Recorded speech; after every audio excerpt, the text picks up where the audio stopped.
Fala primeirão, professor Betinho na área. Tô morrendo de saudade de vocês, meus queridos. Tomara que todos estejam bem. Bom, hoje nós vamos dar início à nossa primeira videoaula, tá? Que vai ser a correção do último simulado que eu passei na plataforma EDB, certo? Acompanhe comigo aí os slides.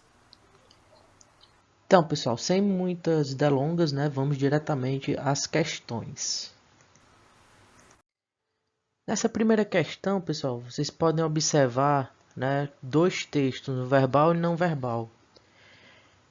E o comando da questão, vocês vão perceber que ele está cobrando uma relação entre esses dois textos, tá? Que a gente chama de uma relação intertextual, tá? Intertextualidade.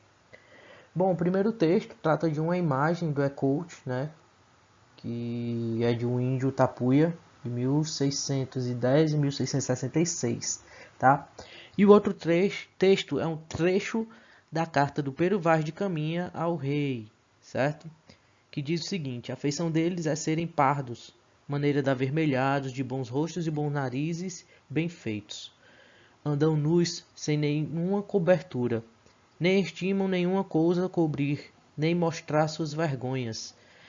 E estão acerca disso com tanta inocência como têm em mostrar os rostos, tá? Então, esses dois textos têm a mesma temática, tá? Vamos ver o que pede a questão. O comando da questão diz o seguinte: ao se estabelecer uma relação entre a obra do Ecout e o trecho do texto do Caminha, conclui-se que, então, como eu disse, né, qual é a relação intertextual que há presente nos dois textos, tá? Ambos se identificam pelas características estéticas marcantes, como tristeza e melancolia do movimento romântico das artes plásticas. Artes plásticas no texto do Caminha? Não, né? Vocês percebem tristeza e melancolia no texto do Caminha? Não. Então, a alternativa A, incorreta. A alternativa B diz: o artista, na pintura, foi fiel ao seu objeto, representando-o de maneira realista, ao passo que o texto é apenas fantasioso. Vocês percebem fantasia no trecho do Caminha? Não, né? Até porque as cartas, né, fazem parte do movimento chamado de quinhentismo, né? Digamos assim que seria o primeiro indício de literatura estritamente brasileira, né? Mas não era literatura brasileira propriamente dita ainda. E o quinhentismo ele se dividia em duas vertentes, né?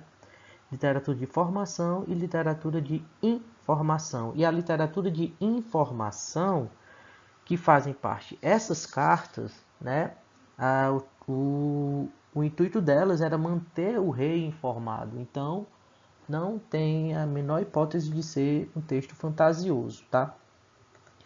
Alternativa C diz: a pintura e o texto têm uma característica em comum, que é representar o habitante das terras que sofreriam processo colonizador. Sim, certo? Então, essa é a alternativa correta, certo? Lembrando que eu falei, né, da relação de intertextualidade entre os dois textos, então os dois apresentam a mesma coisa, tá? Por que não é a alternativa D? O texto e a pintura são baseados no contraste entre a cultura europeia e a cultura indígena. Falou da cultura europeia no texto? Ou na imagem? Não, né? Então isso cancela a alternativa D. A alternativa é a forte direcionamento religioso no texto e na pintura. Vocês veem isso, esse direcionamento religioso? Não, né? A conclusão é, uma vez que o índio representado é objeto da catequização jesuítica. A gente sabe que foi, né? Mas o texto ele não deixa isso claro, tá bom? Vamos à seguinte. Bom, segundo a segunda questão, também, né, dois textos, um verbal e não verbal. Essa imagem apresenta um galpão, certo? E no chão gramado nós temos aí algumas letrinhas, tá? Essas letrinhas aqui faz parte de um objeto artístico, tá? Então vamos ao texto. A origem da obra de arte 2002, é uma instalação seminal na obra de Marilah Dardot, apresentada originalmente em sua primeira exposição individual no Museu de Arte da Pampulha, em Belo Horizonte. A obra constitui um convite para a interação do espectador. Então, observe aqui, interação do espectador, certo? Instigado a compor palavras e sentenças e a distribuí-las pelo campo. Cada letra tem o feitio de um vaso de cerâmica, ou será o contrário? E à disposição do espectador encontram-se utensílios de plantio, terra e sementes. Para abrigar a obra e servir de ponto de partida para a criação dos textos, foi construído um pequeno galpão, certo? Evocando uma estufa ou ateliê de jardinagem.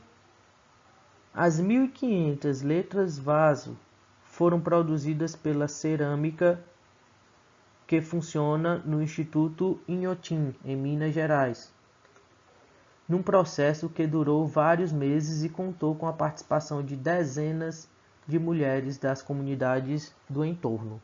Plantar palavras, semear ideias é o que nos propõe o trabalho. Num contexto de Inhotim, onde natureza e arte dialogam de maneira privilegiada, esta proposição se torna, de certa maneira, mais perto da possibilidade. Então, vamos ver o que é que diz o comando da questão.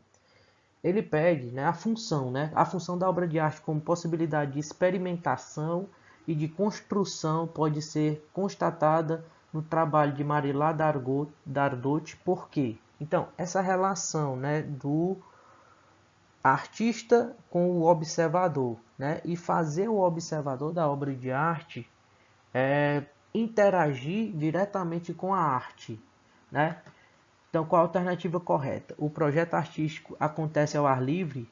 Isso, a gente sabe que sim, mas o que é que pede o comando da questão, A função da obra, certo? Que é justamente o quê? O observador da obra atua como seu criador, certo? Então essa é a função da obra, por isso que os vasinhos de planta tinham um formato de letra, justamente para o observador ele produzir a arte, C, porque não é assim, a obra integra-se ao espaço artístico botânico, a gente sabe que é, mas não é a função da obra em si, tá bom? As letras vasos são utilizadas para o plantio de mudas. Sim, também é verdade, mas o Enem tem muito disso, pessoal, cuidado. A alternativa pode ser correta, mas ela não tem uma relação com o comando da questão, o que inviabiliza ela ser a alternativa correta da questão. E a alternativa é: as mulheres da comunidade participam na confecção das peças. Também é a alternativa correta, pessoal, mas, como eu disse, não tem uma relação com o comando da questão, certo? Entenderam? Adiante. Bom, a gente vê aí uma imagem, certo? Um espetáculo Romeu e Julieta, Grupo Galpão. E percebemos que é um teatro ao ar livre. Qual a característica desse teatro, pessoal? Ao ar livre, o teatro de rua. Vamos aqui ao comando da questão. A principal razão pela qual se infere que o espetáculo retratado na fotografia é uma manifestação de teatro de rua é o fato de dispensar o edifício teatral para sua realização. Sim, certo? Então, o teatro de rua tem essa característica própria. Ele não depende de um espaço físico, certo? No caso, um teatro propriamente dito, ele pode ser na rua e geralmente ele interage com o público, tá bom? Por que não é a B? Utilizar figurinos com adereços cômicos, isso a gente usa, A gente percebe em várias peças de teatro, isso não vai caracterizar um teatro de rua. Empregar elementos circenses na atuação, também é a mesma justificativa. certo? Excluir o uso do cenário na ambientação. Foi excluído o uso do cenário? Foi? Não. A gente percebe um cenário, certo? Dentro da apresentação aqui dos artistas. Negar o uso da iluminação artificial, né? A gente pode até confundir, tá? Alternativa com essa alternativa alternativa correta. Mas nada impede do artista usar uma iluminação artificial na rua, certo? Então, lembrem, o Enem tem muito disso, né? A teoria de resposta ao item. Sempre tem uma alternativa correta e uma quase certa, né? Essa quase certa até você pontua, pouco mais pontua. Mas tem a mais correta, tá? Que no caso é o item A. Bom, essa questão a gente vê dois textos, né? Também, um verbal e não verbal. A imagem é a foto da encenação Peça Roda Viva, né, de Chico Buarque de Holanda, com a direção de José Celso Martins Correia, no Rio de Janeiro, em 68, um período bastante complicado, né? O texto diz o seguinte: a cultura brasileira de 64 a 68, ano da promulgação do AI-5, né, o famoso AI-5, e da ascensão dos militares da linha dura, não cessou de se afirmar e de produzir indeléveis frutos. Entre as artes, foi justamente o teatro que se tornou alvo da repressão mais violenta, talvez por ser uma arte da presença, talvez por estarem os artistas mais radicalmente vinculados às propostas e às organizações da esquerda. A verdade é que os palcos se tornaram espaço de debate onde se discutia, né, de forma apaixonada os movimentos históricos brasileiros. No caso, em 64, respondendo ao golpe militar, estreava no Rio de Janeiro o show Opinião, né? Daí a gente tira, né, qual a temática desse show, tá bom? Vamos ao que pede a questão. Tendo como referência a imagem apresentada e as ideias desenvolvidas no texto, justifica os próximos itens, certo? Vamos lá. Na época do regime militar, havia censura prévia das representações das peças teatrais, como forma de o governo controlar o que poderia ou não ser vinculado na cena teatral. Verdadeiro ou falso? O AI-5, pessoal, ele acabava, no caso, né, acabou com a liberdade de expressão. Então você não tinha o direito de falar sua opinião, certo? Então, sim, verdadeiro, tá? Paralelamente à censura feita pelo governo militar, alguns artistas desenvolveram um processo de autocensura para evitar que seus trabalhos fossem proibidos ao circular. Sim, é uma forma de maquiar, né? Lembrem da música do Buarque, né? Chico Buarque. Pai, afasta de mim esse cálice. Então, é usar a inteligência artística, né, para manipular e enganar, né, os militares. Então, também correta, tá?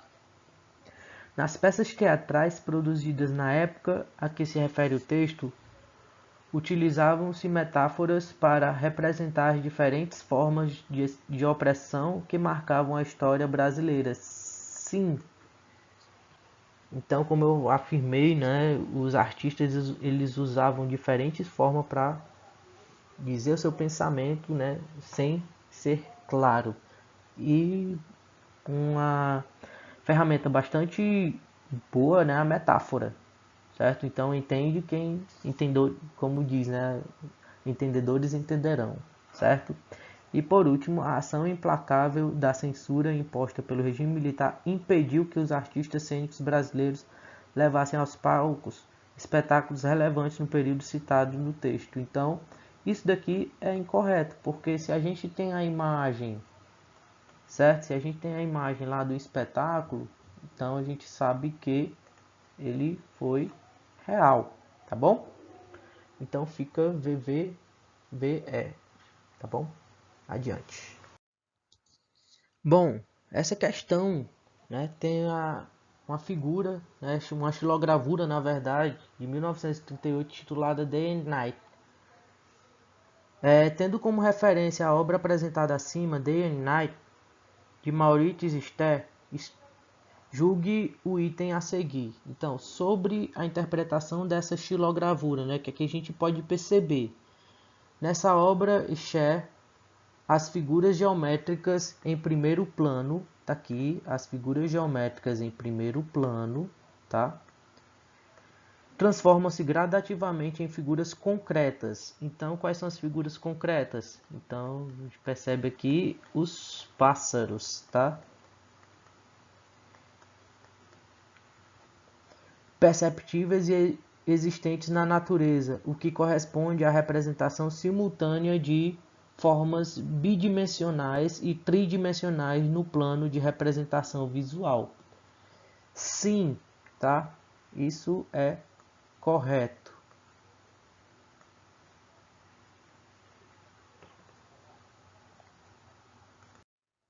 Bom, essa questão é de interpretação de imagem, né, também.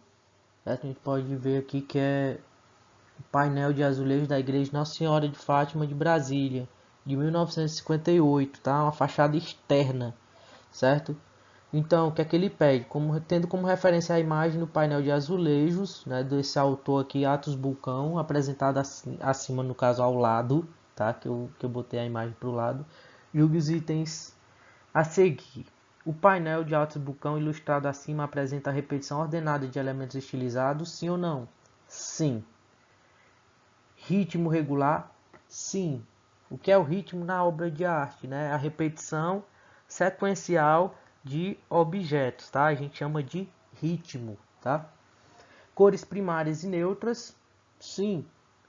Diferenciando-se do painel externo do Teatro Nacional, em que os azulejos foram colocados sem planejamento inicial.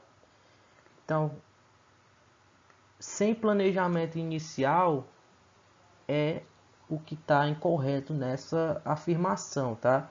Ou seja, o acaso foi elemento constitutivo da obra. Não, certo? Então, comparando aqui, isso não foi acaso, tá? Foi pensado. Então, essa primeira alternativa aqui é errada, né? No caso, incorreta. Na obra de Atos Bulcão, elementos simbólicos integram-se significativamente ao tipo de arquitetura em que estão inseridos, realçando o projeto arquitetônico que reforça a ideia de colaboração artística entre linguagens diferentes. Sim, tá? Então, pensando aqui, se é o painel de uma igreja, a gente pode atribuir aqui essa imagem, né, ao Espírito Santo, não sei, vai muito de interpretação, certo? Então, é isso que valida a segunda afirmação, tá? Então, é o item correto. Essa outra questão também, uma relação, né, entre a fotografia, né, desse curta-metragem, o papel e o mar, certo? E o texto diz o seguinte: hoje, o mundo das mídias tem afetado substancialmente o conceito e a prática da arte, transformando a criação artística no interior da sociedade midiática. É suficiente considerar o fato de que, em meios despontados no século XX, como o cinema, os produtos da criação artística e da produção midiática não são mais tão fáceis de ser distinguidos com clareza. Ainda hoje, em certos meios intelectuais, há uma controvérsia sobre se o cinema seria uma arte ou um meio de comunicação de massa. Já houve um tempo em que se podia distinguir com total clareza entre uma cultura elevada, densa, secular e sublimada e, de outro lado, uma subcultura dita de massa, banalizada, efêmera, no caso passageira, né, e rebaixada ao nível da compreensão e da sensibilidade dos mais rudes dos mortais. A cisão, né, essa cisão, essa separação entre os vários níveis de cultura não parece tão cristalina, tão clara, né? Em nossa época, o universo da cultura se mostra muito mais híbrido e turbulento do que foi em qualquer outra época, certo? Então vamos ver o que é que pede o comando da questão. Considerando o texto e a fotografia apresentados acima, julgue os itens a seguir. Essa é a primeira afirmação, o que é que diz? Na sociedade midiática, o fazer artístico defronta-se todo momento com a questão da mídia. Então a mídia tem relação, certo? Sempre com a arte. E do seu contexto, com seus constrangimentos de ordem institucional e econômica, com seus imperativos de dispersão e anonimato, bem como os seus tributos de alcance e influência, tá? Então, item correto. Cabe ao fotógrafo o projeto de luz do filme, da luz do filme. Ele concede as características dos tipos de iluminação para cada plano da imagem. Sim, se a gente lembrar, né, o fotógrafo ele sempre pensa, né, na iluminação ambiente. Se está pouco, ele adiciona, né? Terceira afirmação. A fotografia apresentada retrata no primeiro plano um homem à esquerda e uma mulher à direita em uma composição simétrica, ou seja, linear, reflexiva em função da relação estabelecida pelos elementos de peso, área e tons. Então a gente não vê essa relação, tá? Então é errado. A fotografia é um instrumento óptico cuja imagem é obtida através da impressão em papel de uma matriz artesanal que pode variar, preparada especialmente para ser entintada. A gente bota tinta na fotografia? Não, certo? Então, item incorreto, errado, tá bom? Vou botar aqui, A cultura de massas se desenvolveu junto aos processos de urbanização da sociedade contemporânea e de escalada da sociedade de consumo resultante do avanço do capitalismo. Daí é fato, né? Contexto que permitiu, ao longo do século XX, a disseminação das mais diversas áreas da indústria do entretenimento, cinema, música. Então isso daí é corretíssimo, né? A gente até percebe essa influência, né, do avanço tecnológico na cultura. Penúltima afirmação, as situações retratadas na obra audiovisual Pro Dia Nascer Feliz, pouco ou nada contribuem para que se possa desenvolver uma reflexão sociológica. Como assim, pessoal? Todo trabalho artístico, ele necessariamente tem uma reflexão, certo? Então é errado. E por último, a pesquisa constitui aspecto fundamental na prática sociológica. Sim, isso é fato, né? Isso pode implicar também a tomada de depoimentos, além de filmagens documentais, para problematizar conceitos e teorias. Isso daí a gente vê em documentários, então corretamente. Tá bom? Adiante. Próxima questão, né? Faz uma relação de um trecho e uma obra específica, tá? Bem simples, ó. Nessa obra, o observador é atraído por uma ideia poética e de que o objeto ele vai acontecer o que? Vai assumir a substância do material que sente a vontade. Vamos aqui. Nós temos o objeto aqui, nessa primeira imagem. Ele se mistura à paisagem? Não. Nós temos dois objetos aqui, ele se mistura à paisagem? Não. Nós temos aqui o objeto, ele se mistura à paisagem, o contrário, ele sai de um canto e vai para o outro, tá? Então, não. Esse objeto aqui, ele se mistura à paisagem, né, que sente a vontade? Sim ou não? Olha aqui, nós temos aqui o mar e nós temos um barco feito de mar, certo? Então, essa daqui que é a alternativa correta, certo?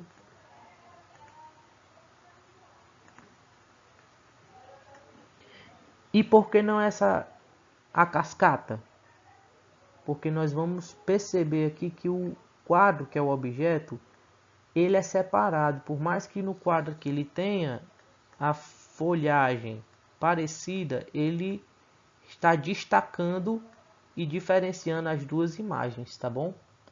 Então lembra aquela teoria de resposta ao item, nessa aqui seria a quase correta, tá bom? Adiante. Essa próxima questão, pessoal, faz uma relação, né, da imagem com o poema. tá? Imagine aí a cena, tá? Nós temos aqui um bonde, certo? E parado por alguma forma, por algum motivo, e todos os passageiros esperando, tá? Qual o motivo? Justamente o cavalo e a carroça estavam atravancados no trilho, tá? Então essa é a relação da imagem com o poema. E como o motorneiro se impacientasse porque levava os advogados para os escritórios, desatravancaram o veículo e o animal disparou, mas o lesto carroceiro trepou na boleira e castigou o fugitivo atrelado com um grandioso chicote. Então, para tirar a carroça do meio do trilho, né, soltaram o animal que saiu disparado, saiu correndo, né, mas o carroceiro conseguiu pegar e castigar, certo? Então é esse o A imagem e o poema revelam a dinâmica do espaço da cidade de São Paulo na primeira metade do século XX. Qual alternativa abaixo formula corretamente essa dinâmica, né? Então, a única alternativa que faz essa relação é essa daqui, alternativa C. Trata-se de um espaço onde coexistiam distintas temporalidades. Um atrelado ao ritmo lento de um passado agrário, então nós temos aqui a figura da carroça, tá? E outra atrelado ao ritmo acelerado caracteriza a modernidade urbana, que no caso o trilho, tá bom? Então, a alternativa correta C. Essa última questão, pessoal, faz a relação da mesma forma, né, da imagem, né, que é uma obra dadaísta, com o texto, a explicação, tá? O texto diz o seguinte: no contexto da Primeira Guerra Mundial surgiu o dadaísmo, movimento anti-artístico, anti-literário, anti-poético, contra a beleza eterna, a harmonia, a objetividade, a eternidade dos princípios, as leis da lógica, a imobilidade do pensamento e a favor da liberdade desenfreada do indivíduo, da espontaneidade, do aleatório, da anarquia contra a ordem, da imperfeição contra a perfeição. Então o dadaísmo ele tinha esse propósito mesmo, de ir contra. Era uma obra de arte de revolta mesmo, de protesto, digamos assim, tá? Contra todos os valores artísticos pregados nas academias, tá bom? Então, sobre isso daqui é uma montagem, tá? Uma montagem de cola, certo? Então vamos lá as afirmações, tá? O dadaísmo tem uma base positivista tanto quanto o surrealismo. E aí, pessoal, é positivista, né? É positivista, anti-artístico, anti-literário? Não, tá? Falso. No processo de criação do dadaísmo, se é que se trata de criação, o verbo criar foi substituído pelo verbo montar. Essa alternativa é verdadeira porque o movimento dadaísta ele colocou em crise a ideia de criação, uma vez que seus representantes se diziam montadores e não criadores. E por isso suas manifestações plásticas são sempre assemblagens, ou seja, colagens, tá? Enfim, procedimentos que envolvem a apropriação e a organização, ainda que muitas vezes aleatória, de dejetos e de fragmentos da cultura material, tá bom? O caráter anti-artístico das colagens dadaístas constituía um modelo estético baseado no acaso. Falso, tá, pessoal? Por quê? Os dadaístas eles repudiavam qualquer modelo estético e não pretendiam instituir nenhum mesmo baseado no acaso, até porque se o acaso se torna regra, deixa de sê-lo, tá? Deixa de ser acaso, então por isso que é incorreto. Penúltima afirmação: para o dadaísmo, o gesto provocativo era o mais importante do que a obra. Sim ou não? Sim. Como eu disse, né? Era bem de protesto, tá bom? E último, o movimento Dada, por ser favorável à sociedade burguesa, foi contra a arte que a questionava. Falsa, tá, pessoal? Isso é falso. Por quê? A revolta Dada foi eminentemente contra a arte e a sociedade burguesa, pois a arte era tida como expressão dos valores burgueses, tá bom? Então então alternativa correta, alternativa D. Obrigado pela paciência, pessoal, certo? Tchau, tchau, até a próxima. Forte abraço.